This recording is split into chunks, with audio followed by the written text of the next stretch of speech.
Good morning students. आज के lecture में आपका स्वागत है। आज हम एरिया चैप्टर का सेकंड एक्सरसाइज यानी प्रैक्टिस सेट 15.2 का स्टडी करने वाले हैं, जिसमें हमें एरिया ऑफ रोम्बस का स्टडी करना है।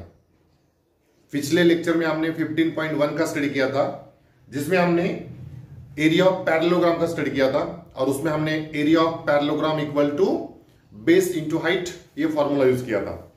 तो आज हमें एरिया ऑफ रोम्बस का स्टडी करना है। तो सबसे पहले हम एरिया ऑफ रोम्बस का फॉर्मूला क्या है वो देखेंगे और उसका यूज करके इस एक्सरसाइज के सम्स करेंगे। तो चलो पहले एरिया ऑफ रोम्बस का फॉर्मूला लिखते हैं। Rhombus quadrilateral ABCD is a rhombus. Rhombus में देखो चारों साइड्स इक्वल होते हैं, उस क्वाड्रिलेटरल को हम रोम्बस कहते हैं।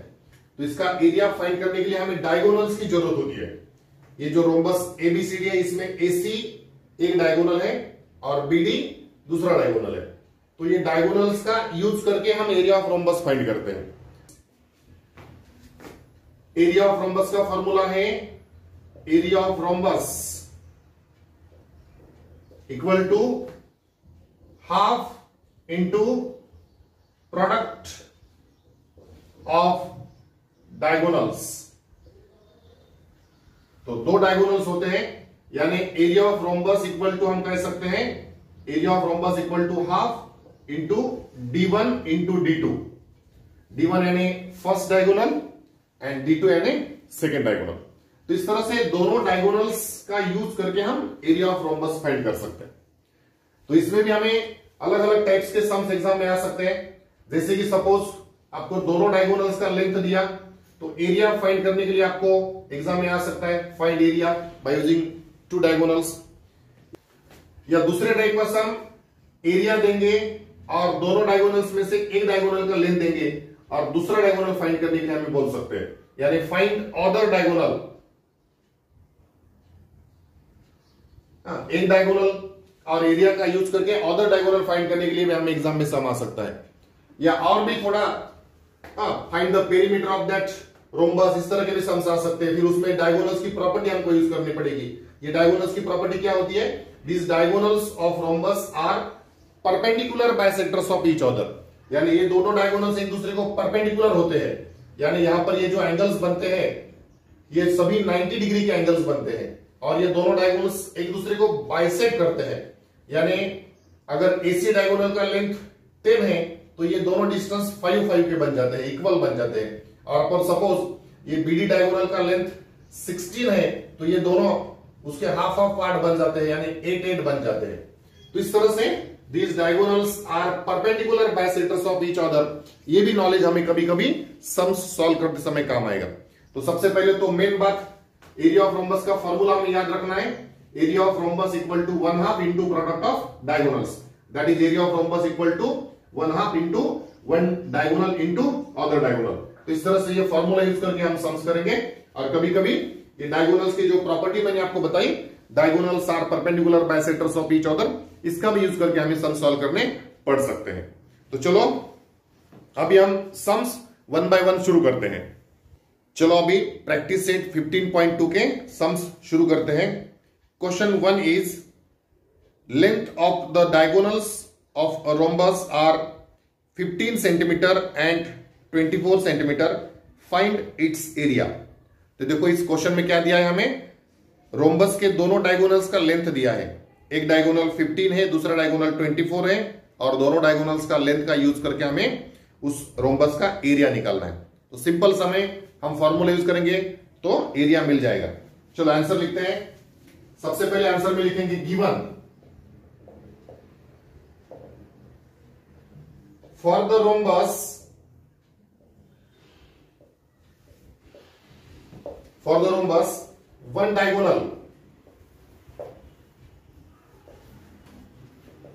one diagonal is 15 centimeter, other diagonal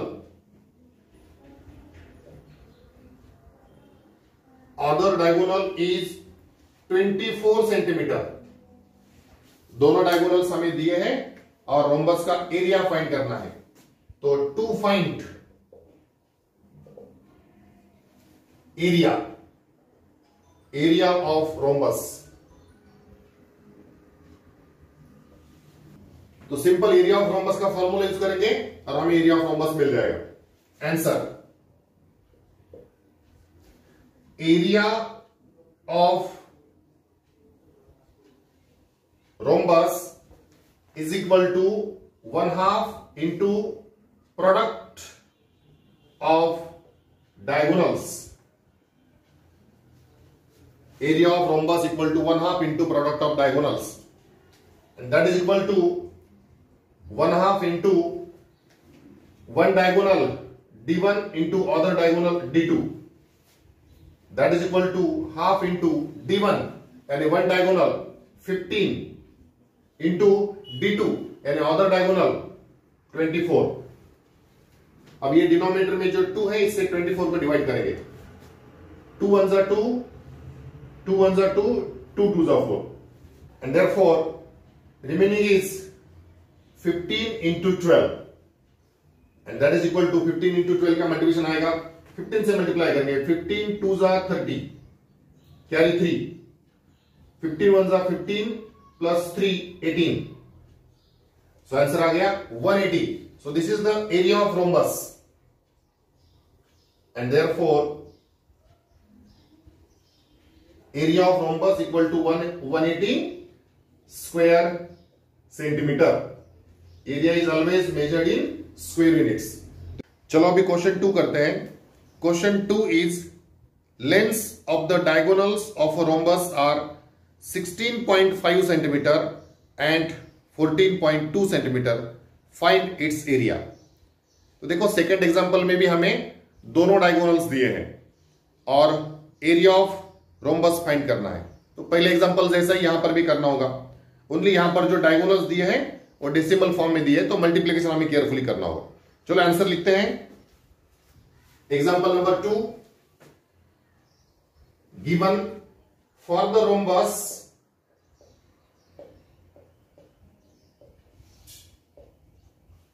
one diagonal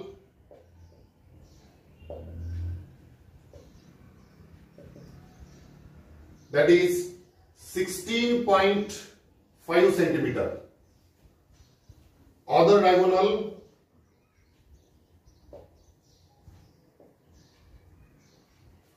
is 14.2 centimeter.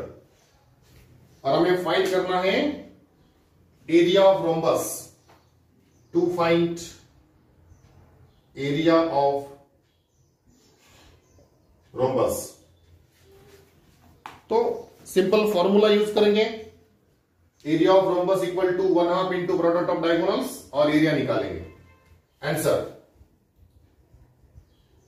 Area of rhombus equal to 1/2 into product of diagonals, that is equal to 1/2 into one diagonal into other diagonal, that is d1 into d2, that is equal to 1/2 into one diagonal is 16.5 into other diagonal, that is d2 14.2। तो ये value substitute कर दिए। आगे ये denominator वाले 2 से 14.2 को divide करेंगे। 2 1s are 2, 2 7s are 14, point as it is, and 2 1s are 2, तो क्या रह गया 16.5 इंटू 7.1। अब ये दोनों नंबर्स का मल्टीप्लिकेशन करेंगे, डेसिमल देंगे तो एरिया ऑफ रोम्बस मिल जाएगा। चलो रफ में मल्टीप्लिकेशन करते हैं। 165 को हमें 71 से मल्टीप्लाई करना है। डेसिमल विदाउट कंसिडरिंग डेसिमल हम पहले मल्टीप्लिकेशन कर लेते हैं। 1 से मल्टीप्लाई करेंगे तो 561 एज इट इज आएगा। 7 से मल्टीप्लाई करेंगे, 7 5s are 35, 35 के लिए 5 carry 3, 7 6s are 42, 42 plus 3 45 carry 4, 7 1s are 7 plus 4 11, addition 5 11 carry 1 6 plus 1 7 और ये 1 1 एज इट इज। अब डेसिमल देना है, यहां पर डेसिमल के आगे एक और एक 2 डिजिट से तो यहां पर आंसर में भी डेसिमल का 2 डिजिट्स आने चाहिए। So our answer should be 117.15 and this is the area of rhombus and therefore area of rhombus is equal to 117.15 unit आएगा square centimetre. So this is the answer for second example. इसके बाद करते हैं third example. चलो अभी हम third example करते हैं। Question is if perimeter of a rhombus is 100 centimeter and length of one diagonal is 48 centimeter, what is the area of the quadrilateral? तो यहां पर हमें perimeter of rhombus is given 100 centimeter and one diagonal is given 48 and we have to find the area of the quadrilateral यानी area of rhombus हमें find करना है। Actually area of rhombus find करने के लिए हमें दोनों diagonals की लेंथ की जरूरत होती है, लेकिन यहां पर एक ही डायगोनल दिया है, तो जो दूसरा डायगोनल हमें जरूरत होती है एरिया फाइंड करने के लिए, वो दूसरा डायगोनल हम पेरीमीटर जो दिया है उसका यूज करके दूसरा डायगोनल फाइंड करेंगे। और जब दोनों डायगोनल्स हमारे पास आ जाएंगे तो हम एरिया ऑफ रोम्बस का फॉर्मूला यूज करके एरिया ऑफ रोम्बस फाइंड करेंगे। तो चलो थोड़ा डायग्राम ड्रॉ करके इसका आंसर लिखते हैं। Quadrilateral ABCD is a rhombus and AC is one diagonal and BD is other diagonal and suppose these two diagonals intersect each other at point E. अब given लिखते हैं for the rhombus we are given perimeter is 100 centimeter. Then after we are given one diagonal, suppose that one diagonal is AC, one diagonal suppose AC is given 48 centimeter. तो इतना given data है और इसका use करके हमें find करना है to find area of that quadrilateral यानी एरिया ऑफ रोम्बस हमें फाइंड करना है, एरिया ऑफ रोम्बस। ओके, तो ये हो गया गिवन टू फाइंड। अब देखो एरिया ऑफ रोम्बस फाइंड करने के लिए formula area of rhombus equal to 1/2 into d1 into d2 यानी प्रोडक्ट ऑफ डायगोनल्स। तो यहां पर तो हमें एक ही डायगोनल दिया है, हमें तो दोनों डायगोनल्स की जरूरत है एरिया फाइंड करने के लिए। तो ये पेरीमीटर का यूज करके हम ये दूसरे डायगोनल का भी लेंथ हम फाइंड करेंगे। हाँ, एसी डायगोनल का लेंथ हमें दिया है 48, तो ये बीडी डायगोनल का भी लेंथ हम फाइंड करेंगे। तो उसके लिए हमें पेरीमीटर का यूज करके साइड फाइंड करनी पड़ेगी पहले, फिर साइड फाइंड करने के बाद डायगोनल्स की प्रॉपर्टीज करनी पड़ेगी, diagonals are perpendicular bisectors of each other, और फिर उसके बाद पाइथागोरस थ्योरम यूज करके हमें अदर डायगोनल मिलेगा, डायगोनल बीडी मिलेगा। तो देखो इसमें कैसे कैसे हम आगे काम करते हैं देखते हैं। पेरीमीटर का यूज करके सबसे पहले हम साइड फाइंड करेंगे। सभी साइड्स इक्वल होते हैं, रोम्बस के सभी साइड्स इक्वल होते हैं, तो उसमें से कोई भी एक साइड हम फाइंड करेंगे। तो पेरीमीटर ऑफ रोम्बस का फॉर्मूला भी यहां पर हमें यूज करना पड़ेगा। आंसर पेरीमीटर यानी चारों साइड्स की एडिशन होती है, दैट इज 4 इंटू साइड, इस तरह से पेरीमीटर का फॉर्मूला होता है। So formula for perimeter of rhombus is equal to formula है 4 into side. So perimeter of rhombus is given 100, that is equal to 4 into side.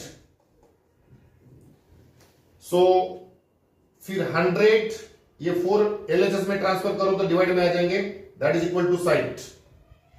तो 4 से 100 को डिवाइड करेंगे तो आंसर आएगा 25 इक्वल टू साइड, यानी साइड ऑफ रोम्बस हमें आ गया 25। तो साइड को हम AB कह देंगे, that means we can say that we have got AB equal to 25 centimeter. तो देखो ये जो पेरीमीटर हमें दिया था इसका यूज करके हमने क्या फाइंड किया, पेरीमीटर का यूज करके हमने साइड फाइंड किया, यानी इस रोम्बस का एक साइड हमें मिल गया। चारों साइड्स इक्वल होते हैं, तो suppose that AB is 25 centimeter. तो पेरीमीटर का यूज करके हमने साइड फाइंड कर लिया। अब ये जो हमें साइड मिला इसका यूज करके और पाइथागोरस थ्योरम का यूज करके हम अदर डायगोनल फाइंड करेंगे। देखो एक डायगोनल हमें दिया है 48, दूसरा डायगोनल हमें फाइंड करना है एरिया के लिए। हाँ, एरिया फाइंड करने के लिए दूसरे डायगोनल की जरूरत है, तो अभी दूसरा डायगोनल फाइंड करना शुरू करते हैं। उसके लिए यहां पर हमें ये डायगोनल्स की प्रॉपर्टी यूज करनी पड़ेगी। क्या प्रॉपर्टी मैंने शुरू में आपको बताया था, diagonals of rhombus are perpendicular bisectors of each other. ठीक है, ये दोनों डायगोनल्स एक दूसरे को परपेंडिकुलर होते हैं, यानी यहां पर 90 डिग्री का एंगल बन जाएगा और ये दोनों डायगोनल्स एक दूसरे को बाइसेक्ट करते हैं, यानी ये AE डिस्टेंस जो हो जाएगा वो AC का हाफ हो जाएगा। AC टोटल 48 है तो AC 48 का हाफ, ये AE डिस्टेंस 24 हो जाएगा। उसी तरह से ये BE डिस्टेंस जो है वो BD का हाफ हो जाएगा। फिर हम पाइथागोरस थ्योरम यूज करके वो BE फाइंड करेंगे, फिर BE के डबल BD हमें मिलेगा। तो इस तरह से हमें डायगोनल की प्रॉपर्टी यूज करके आगे अदर डायगोनल फाइंड करना है। तो चलो मैं डायगोनल की प्रॉपर्टी मेंशन करता हूं। Now the diagonals of rhombus are perpendicular bisectors of each other. This is the property of diagonals of rhombus. Diagonals of rhombus are perpendicular bisectors of each other. यानी ये दो diagonals एक दूसरे को perpendicular भी होते हैं और एक दूसरे को बाइसेक्ट भी करते हैं। तो इसका मतलब we can say that AC is perpendicular to BD. The diagonal AC is perpendicular to BD. फिर ये परपेंडिकुलर लिखने से क्या हो जाएगा, यहां पर ये दोनों के बीच में, ये डायगोनल्स के बीच में जो एंगल बना है ये हम 90 ले सकते हैं, 90 डिग्री ले सकते हैं और फिर हम पाइथागोरस थ्योरम यूज कर सकते हैं। उसके साथ साथ ये डायगोनल्स परपेंडिकुलर जो होते हैं उससे हमें ये मिल गया। उसके साथ साथ डायगोनल्स बाइसेक्ट भी करते हैं। इसका मतलब we can say that AE distance will become half of total AC, and that is equal to half of AC यानी वन डायगोनल कितना दिया है 48, तो 48 का हाफ हो जाएगा 24, and that BE will become half of the other diagonal, तो other diagonal है BD। तो BD का लेंथ तो हमें फाइंड करना है। ठीक है, अब इसके बाद हम पाइथागोरस थ्योरम यूज करेंगे। देखो डायगोनल्स की प्रॉपर्टी यूज करके हमने AE का लेंथ फाइंड कर लिया और ये एंगल 90 डिग्री हमें मिल गया। अब इसके बाद ये यहां पर जो ट्रायंगल बना है, ट्रायंगल AEB, अब ये राइट एंगल ट्रायंगल है, ये एंगल 90 डिग्री होने के कारण, और राइट एंगल ट्रायंगल में हम पाइथागोरस थ्योरम यूज कर सकते हैं। AE square plus B square equal to AB square, और इसमें वैल्यू सब्स्टिट्यूट करके हमें B मिल जाएगा, और जो B मिलेगा उसके डबल BD का लेंथ होगा, यानी B फाइंड करने के बाद हमें BD मिल जाएगा, यानी अदर डायगोनल मिल जाएगा। और अदर डायगोनल एक बार मिल गया फिर हमें एरिया ऑफ रोम्बस फाइंड करने के लिए उसका यूज होगा। तो इस तरह से इस सम में देखो हमें एरिया ऑफ रोम्बस फाइंड करना है, एक डायगोनल दिया है तो दूसरा डायगोनल फाइंड करने के लिए सब हम काम कर रहे हैं। In order to get the second diagonal we are completing this total work. तो अब इसके बाद पाइथागोरस थ्योरम यूज करेंगे। नाउ इन ट्रायंगल, कौन सा ट्रायंगल आप ले रहे हैं, AEB, in triangle AEB we can say that angle AEB is 90 degree। ये दोनों डायगोनल्स एक दूसरे को परपेंडिकुलर होने के कारण वो एंगल AEB 90 डिग्री हो गया। Therefore by Pythagoras theorem, Pythagoras theorem से हमें क्या इक्वेशन मिलता है, AE square one side square plus other perpendicular side that is BE square equal to hypotenuse, right angle की अपोजिट साइड जो होती है हाइपोटेन्यूज होती है, that is equal to hypotenuse square. AE square plus B square equal to AB square, ये Pythagoras theorem से हमें equation मिल गया। अब इसके आगे AE का वैल्यू हमें पता है, AE इज 24 प्लस B यहां पर हम फाइंड करने वाले हैं, B square as it is equal to AB हम पहले ही फाइंड कर चुके हैं, दैट इज 25। ठीक है, वैल्यू सब्स्टिट्यूट कर दिया। अब इसे सिंप्लीफाई करेंगे। देखो 24 का square 576 plus BE square equal to 25 का स्क्वायर 625। अब ये 576 LHS में ट्रांसफर करेंगे and therefore we will get B square equal to ये 625 एज इट इज, और ये 576 LHS में जाके माइनस हो जाएंगे, माइनस 576। तो इसका सब्ट्रैक्शन आएगा B square equal to 625 minus 576 करेंगे तो सब्ट्रैक्शन आएगा 49। देखो 15 माइनस 6 करेंगे तो 9, उसके बाद 11 माइनस 7 करना पड़ेगा, 11 माइनस 7 करेंगे तो 4 और 5 माइनस 5 करेंगे तो 0। तो b स्क्वायर इक्वल टू 49, तो फिर स्क्वायर रूट लेके b का वैल्यू आ जाएगा। b स्क्वायर 49 है तो दोनों साइड का स्क्वायर रूट लेंगे तो b इक्वल टू 49 का स्क्वायर रूट आता है 7। तो इस तरह से b हमें 7 मिल गया। b का लेंथ 7 आ गया और हमें तो bd चाहिए, we are required bd। Other diagonal की हमको जरूरत है, तो b का लेंथ अगर 7 है तो bd का लेंथ उसके डबल हो जाएगा, यानी bd का लेंथ कितना हो जाएगा 14, and therefore bd will become twice of be, that is 2 into 7 and 2 into 7 is 14 centimetre. तो इस तरह से हमें ऑर्डर डायगोनल मिल गया। तो इस ऑर्डर डायगोनल का यूज करके हम एरिया ऑफ रोम्बस फाइंड कर सकते हैं, ठीक है, क्योंकि एक डायगोनल हमें दिया हुआ है 48, दूसरा डायगोनल हमने फाइंड कर लिया 14। तो दूसरा डायगोनल फाइंड करने के लिए कैसे कैसे काम किया हमने देखा। पेरीमीटर का यूज करके हमें पहले साइड मिल गया, फिर diagonals of are perpendicular bisectors are use करके, पाइथागोरस थ्योरम यूज करके, सब ये नॉलेज यूज करके ऑर्डर डायगोनल मिल गया। अब दोनों डायगोनल्स हमारे पास आ गए, पहला डायगोनल दिया है, दूसरा डायगोनल हमने फाइंड किया। अब दोनों डायगोनल्स का यूज करके इसके बाद हम एरिया ऑफ रोम्बस फाइंड करेंगे। तो चलो लास्ट में वो लिखते हैं final answer. Now area of rhombus equal to 1/2 into d1 into d2, 1/2 into product of diagonals, and that is equal to 1/2 into d1, यानी one diagonal is given 48 into d2 bd, other diagonal हमें कितना मिला है, that is 14, और फिर अभी 2 से 14 को कट करेंगे, 2 1 2, 2 7 14, and so we are getting 48 into 7, और इसका मल्टीप्लिकेशन आएगा 7 8 56, कैरी 5, 7 4 28, 28 प्लस 5 33। तो ये आ गया हमारा final answer. Area of rhombus is equal to 336 unit आएगा स्क्वायर सेंटीमीटर। तो इस तरह से area of rhombus 336 square centimetre आ गया, ठीक है। तो देखो इसमें हमें एक ही डायगोनल दिया था और एरिया ऑफ रोम्बस फाइंड करना था, तो अदर डायगोनल फाइंड करने के लिए सब हमने काम किया। पेरीमीटर का यूज करके साइड मिल गया, और फिर साइड का और ये हाफ डायगोनल का यूज करके, पाइथागोरस थ्योरम यूज करके अदर डायगोनल मिल गया। तो इसके साथ ही ये थर्ड एग्जांपल हमारा कंप्लीट हो गया। इसके बाद करते हैं फोर्थ एग्जांपल। चलो अभी फोर्थ एग्जांपल करते हैं। Fourth question is, if length of a diagonal of a rhombus is 30 centimetre and its area is 240 square centimeter, find its perimeter। तो देखो यहां पर क्या क्या दिया और क्या फाइंड करना है। Length of one diagonal is given, length of one diagonal is 30 centimeter, then after area of rhombus is also given 240 square centimeter, and we have to find its perimeter. तो देखो गिवन डाटा हम लिखते हैं और फिर उसके बारे में डिस्कस करते हैं कि कैसे हम पेरीमीटर फाइंड करेंगे। तो यहां पर भी डायग्राम ड्रॉ करके काम करेंगे। Suppose this quadrilateral ABCD is a rhombus, AC is one diagonal जिसका लेंथ उन्होंने दिया है, बीडी इज अदर डायगोनल जिसका लेंथ हमें नहीं दिया है, given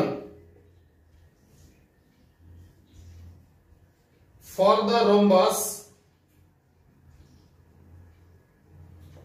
we are given one diagonal is 30 centimeter, one diagonal यानी उसे हम एसी समझेंगे। Length of one diagonal suppose AC is 30 centimeter. Also area of rhombus is given, area of rhombus is 240 square centimetre. और find क्या करना है यहां पर, we have to find perimeter of the rhombus। पिछले समय में भी हमने देखा पेरीमीटर ऑफ रोम्बस का फॉर्मूला होता है 4 इंटू साइड, यानी हमें पेरीमीटर फाइंड करने के लिए रोम्बस की साइड फाइंड करने की पड़ेगी, और साइड फाइंड करने के लिए यहां पर भी पाइथागोरस थ्योरम यूज करना पड़ेगा। उसके पहले पाइथागोरस थ्योरम यूज करने के पहले हमें एरिया का और एक डायगोनल जो दिया है उसका यूज करके अदर डायगोनल फाइंड करना पड़ेगा। यानी सबसे पहले हम अदर डायगोनल फाइंड कर लेंगे, फिर उसके बाद पाइथागोरस थ्योरम यूज करके साइड फाइंड करेंगे, और फिर उसके बाद साइड का यूज करके पेरीमीटर फाइंड करके। तो इस तरह से हमें स्टेप बाय स्टेप यहां पर काम करना होगा। तो चलो सबसे पहले हम एक डायगोनल दिया है, सपोज AC इज गिवन 30, तो दूसरा डायगोनल हम फाइंड कर लेंगे। Suppose that point of intersection is E। So answer में एरिया ऑफ रोम्बस का फॉर्मूला यूज करेंगे, और एरिया का और वन डायगोनल का यूज करके अदर डायगोनल फाइंड करेंगे। Answer area of rhombus is equal to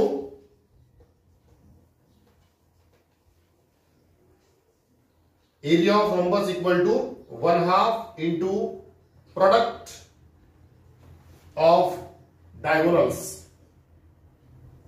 Product of diagonals, that is area of rhombus हमें दिया है, that is 240 equal to 1/2 into product of diagonals, यानी एक डायगोनल D1 एंड दूसरा diagonal D2, that means 240 is equal to 1/2 into D1, यानी एक diagonal का value हमें दिया है 30, and we have to find other diagonal. Other diagonal find करना है यानी BD हमें फाइंड करना है। So BD as it is. अब इसके बाद ये 2 से 30 को डिवाइड करेंगे, 2 1 जा 2, 2 1 जा 2, 1 इज रिमेनिंग, 10 हो गए, 2 5 जा 10। तो इस तरह से यहां पर अभी क्या रह गया, 240 इक्वल टू 15 इंटू BD। ठीक है, अब ये 15 को भी LHS में ट्रांसफर करेंगे तो हमें BD का वैल्यू मिल जाएगा। फिर नेक्स्ट स्टेप में that 240 divided by 15 is equal to BD।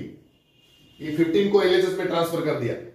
अब 15 से 240 को डिवाइड करेंगे, 15 1 जा 15, 15 1 जा 15, 24 में से 15 गए, वहां पर 9 रह गए, 90 हो गए, 15 6 जा 90।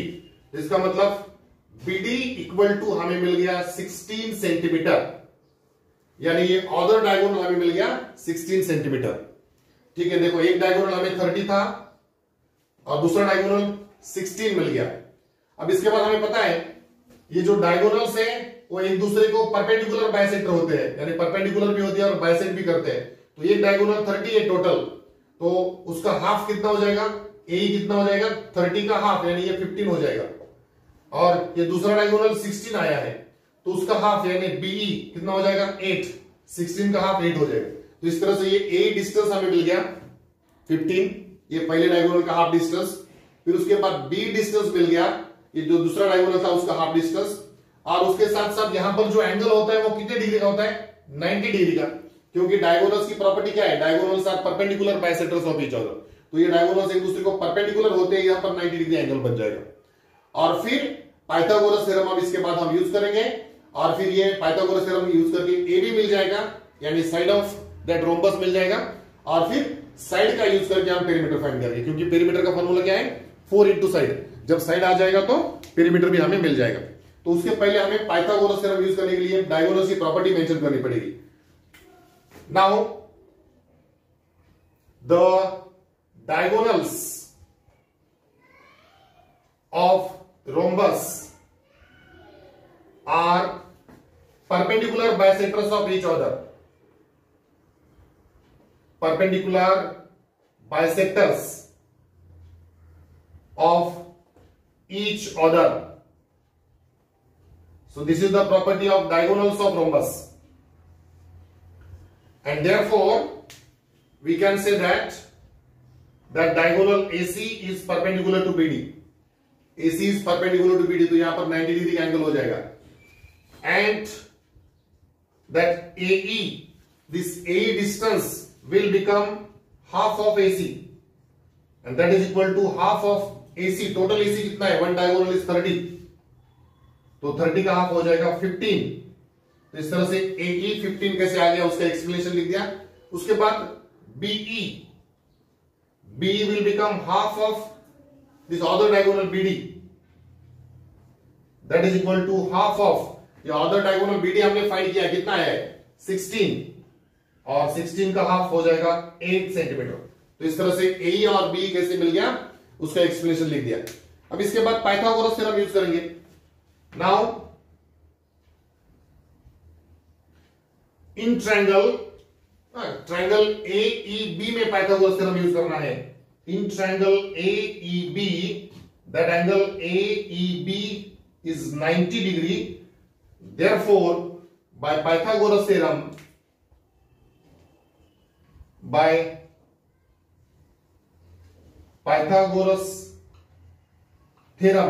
क्या इक्वेशन हमें मिलेगा?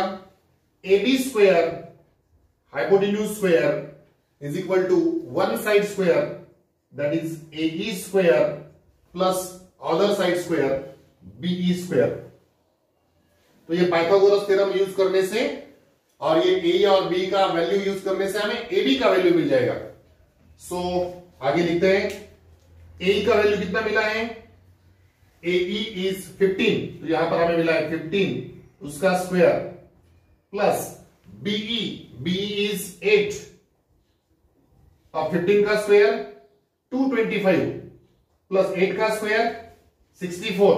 तो इस तरह से AB square equal to 225 plus 64 आ गया। और ये दोनों का एडिशन करेंगे ऊपर में लिखते हैं therefore we are getting AB square equal to, दोनों का एडिशन आएगा 289। देखो 4 प्लस 5 9, देन आफ्टर 6 प्लस 2 8 और ये 2 एज इट इज, तो दोनों का एडिशन आ गया 289। अब इसका स्क्वायर रूट ले लो, दोनों साइड में स्क्वायर रूट लेंगे तो AB का वैल्यू मिलेगा and therefore AB is equal to 289 का स्क्वायर रूट, 289 का स्क्वायर रूट है 17। तो इस तरह से AB इक्वल टू 17 आ गया by taking square roots on both sides. तो देखो हमें साइड ऑफ रोम्बस मिल गया, हमें फाइंड क्या करना है? Perimeter of rhombus. तो पेरीमीटर ऑफ रोम्बस फाइंड करने के लिए 4 इंटू साइड फॉर्मूला है, इसलिए हमने साइड फाइंड किया। तो देखो साइड फाइंड करने के लिए हमने सब ये पाइथागोरस थ्योरम यूज किया, उसके पहले ऑर्डर डायगोनल फाइंड किया, क्योंकि जब तक ऑर्डर डायगोनल हम नहीं फाइंड करते थे तब तक हमें बी का लेंथ नहीं मिलता था, और जब तक बी नहीं मिलेगा तब तक हम पाइथागोरस थ्योरम यूज करके ए बी नहीं फाइंड कर सकते थे। तो इस तरह से स्टेप बाय स्टेप हमने काम करके ए बी फाइंड कर लिया। अब इसके आगे सिंपल है, इसके आगे हमें पेरीमीटर ऑफ रोम्बस फाइंड करना है। तो सिंपल फॉर्मूला है perimeter of rhombus equal to 4 into side. तो लास्ट में हम आंसर के लास्ट में हम अभी आगे now perimeter of rhombus is equal to formula है 4 इंटू साइड, जो फॉर्मूला हमने पिछले समय भी यूज किया था, perimeter of rhombus equal to 4 into side. तो यहां पर हमें पेरीमीटर फाइंड करना है, साइड हमें पता है 4 इंटू साइड, साइड कितना है? साइड यानी AB का लेंथ दैट इज 17, और 17 को 4 से मल्टीप्लाई करो, 17 4 का कितना होता है? 68। सो पेरीमीटर हमेशा सेंटीमीटर में मेजर किया जाता है, क्योंकि पेरीमीटर यानी लेंथ होता है। सो perimeter of the rhombus is 68 centimetre. So this is the final answer for this example number 4। तो इस तरह से कुछ एग्जांपल्स में ओनली एरिया ऑफ रोम्बस का फॉर्मूला यूज करके हमें डायरेक्टली आंसर मिल जाता है, जैसे एग्जांपल 1 और 2 में हमने देखा। और कुछ एग्जांपल्स में हमें डायगोनल्स की प्रॉपर्टी भी यूज करनी पड़ती है। The diagonals of rhombus are perpendicular bisectors of each other. और उससे क्या होता है, यहां पर ये 90 डिग्री एंगल मिलने से हम पाइथागोरस थ्योरम यूज कर सकते हैं, और साथ में डायगोनल्स बाइसेक्ट होती है, इसलिए हमें हाफ ऑफ डायगोनल्स की लेंथ भी मिल जाती है। तो इस तरह से डायगोनल्स की प्रॉपर्टी यूज करके भी कुछ सम्स हमें करने पड़ते हैं। तो इसके साथ ही ये प्रैक्टिस सेट 15.2 हमारा यहां पर कंप्लीट हो गया। नेक्स्ट लेक्चर में हम प्रैक्टिस सेट 15.3 का स्टडी शुरू करेंगे। तो आज के लिए इतना ही, थैंक यू।